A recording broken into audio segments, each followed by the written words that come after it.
Can't wait to see how the Impact ratings look once Leon and Luna are back on the show. They've been a good upswing despite them not being on the show. I don't think that they will make any difference in the ratings. That would be my assessment. They're not very big stars. Really good wrestlers, but not very big stars. No, like ratings don't move when you have good wrestlers. Ratings only move when you have big stars and hot angles. Um, but the really good wrestlers help like make the show better to watch. But the only thing that spikes the ratings is big stars and hot angles, like traditionally. So, um, okay, speaking of which, let's talk about the ratings. JD and I talked about it on the Mike and JD show on Monday, but let's just do a little bit of a recap.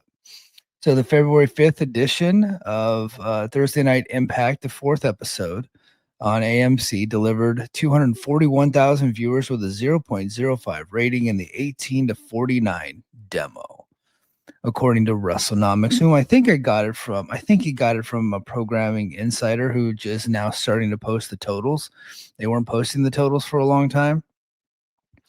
And that is obviously significantly up. You would say that it's not really a big deal for the totals to be up if the demo wasn't also up, but the demo was up. And so that means like, okay, like things are happening. There's been some instances where total viewership is up because of the way that Nielsen does the count, but the demo ratings were not very up, but the demo rating is up now too. So it's like, okay, well, things are looking up. That the way that they're counting, the way that Nielsen is counting households right now is helping wrestling a lot. Like AEW's up, SmackDown's up, Impact is up, NXT not up because I don't think it's really affecting broadcast TV yet. But like the four major cable programs that's on cable homes, they're all up and they're doing really well. And some people want to poke holes in those things. Some people want to poke holes in it. They were fine when AEW was up. They were fine when SmackDown was up. But the moment that Impact was up, oh boy, did people have a hard time with that. Like, oh shit. This was all well and good whenever AEW and WWE were up, but now the TNA's up. Something must be amiss. There must be some type of conspiracy. This whole thing must be bullshit. But they wanted to believe that it's bullshit only for TNA, but not bullshit for everybody else. It's like, well, if it's bullshit for TNA, it's likely bullshit for everyone else too. And that blows people's minds. And it's like, or wrestling was being undercounted for a long time under this new big data panel bullshit system that they're doing. And Nielsen has course corrected. And now everybody's up because when they first started to do this, they transitioned to this new count a year ago or whatever it was. AEW and WWE, everybody across the board was down for wrestling. Wrestling it seemed like undercounted.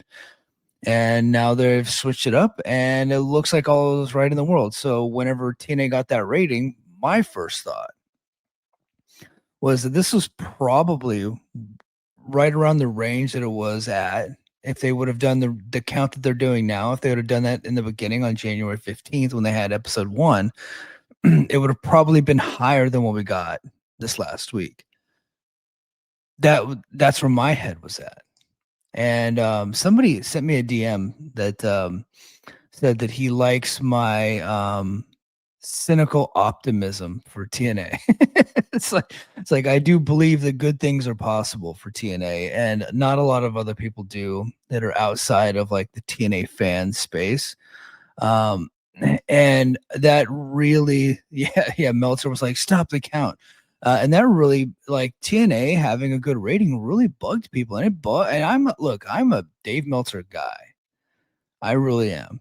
I've been listening to him and reading him for 20 years now.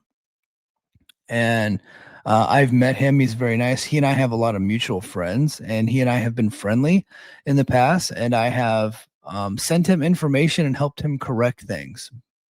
And I will still do that. I don't think that Dave Meltzer hates TNA. I think that he's probably annoyed that he has to talk about it because it doesn't really drive any revenue to his site.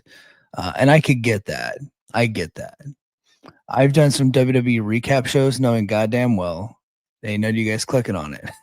So the only things that do anything for me is the TNA stuff and then sometimes AEW stuff. On my WWE stuff never does numbers. It just doesn't.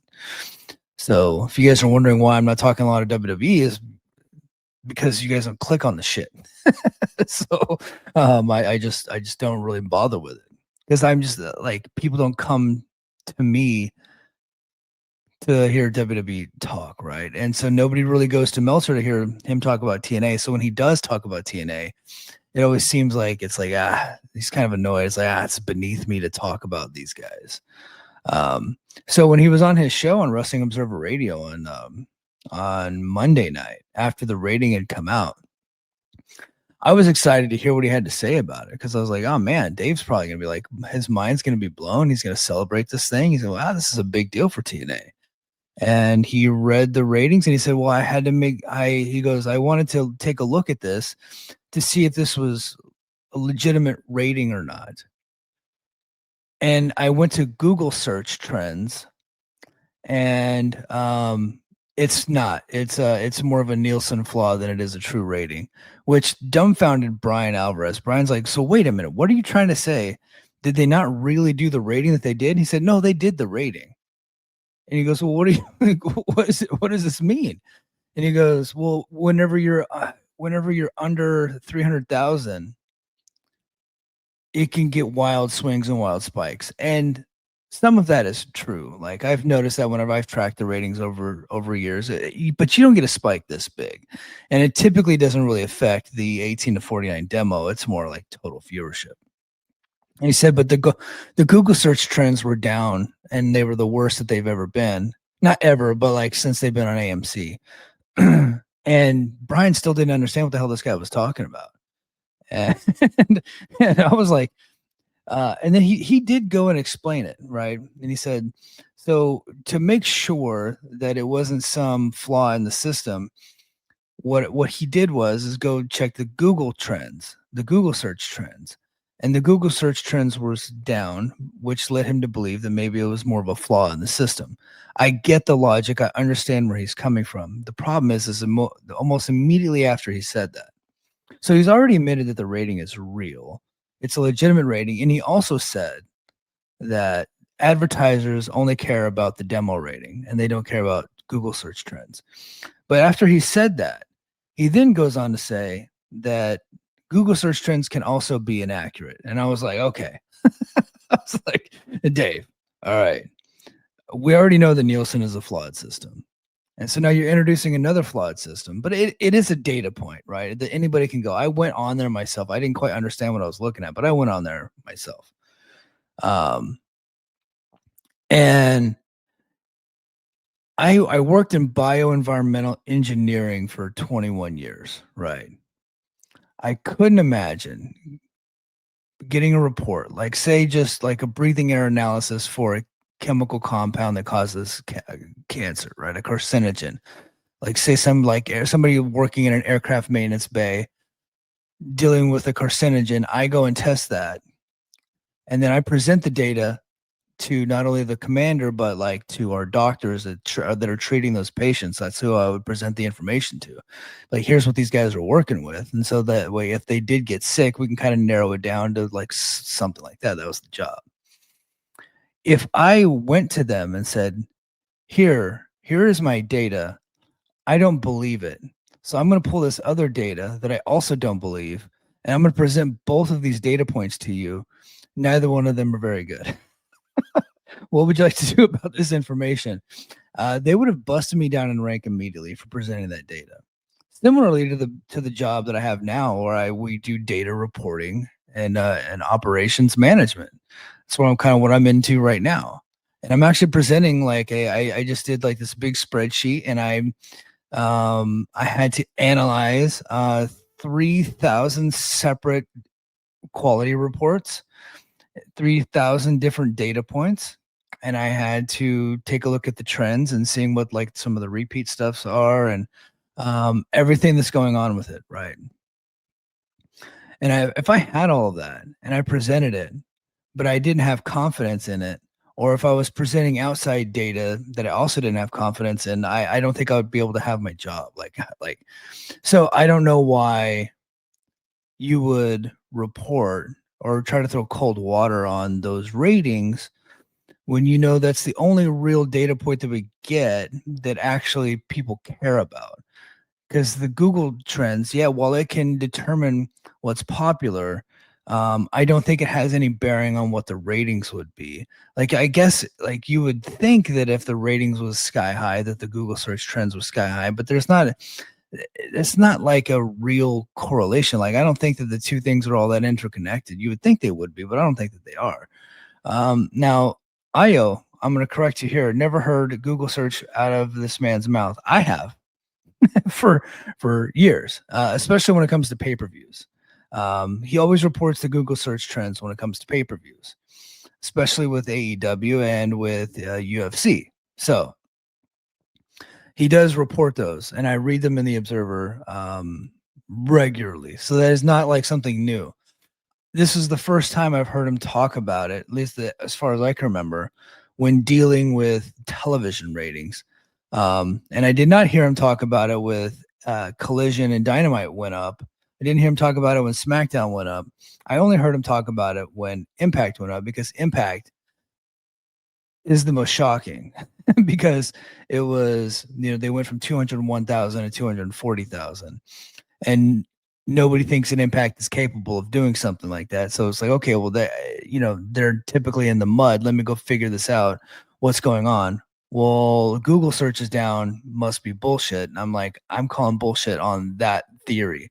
And I was listening to it, and I think that Brian Alvarez also, but he did not want to go in on it too much because I don't really think he actually like follows and tracks and cares all that much about the ratings. He's more about what's happening on television. But so that was my thing. So lastly, on the ratings, Collision averaged from this past weekend, averaged 388,000 viewers and a 0.07 in the 18 to 49 demo. So now Impact and Collision are 2-2 in this war that I completely made up, that really upsets people. And because people get upset about it, I'm probably going to continue it. So, but the war that I created between Impact and Collision, which I've already explained ad nauseum as to why I'm doing it. Collision is up 2-2, and Collision's pulling away, although they were a little closer this week. Oh, excuse me. They they're up a little bit this week. So the IO says the problem is guys like Mike want to act like he sees through wrestling viewership before it even happens. Are you saying I do that, or are you saying Dave does that? So my thing is you got to track the trends over time, and so this spike was crazy, and I was like, what the hell? I'm at the point now where I don't think it's even worth. Yes, I thought you were talking about Meltzer.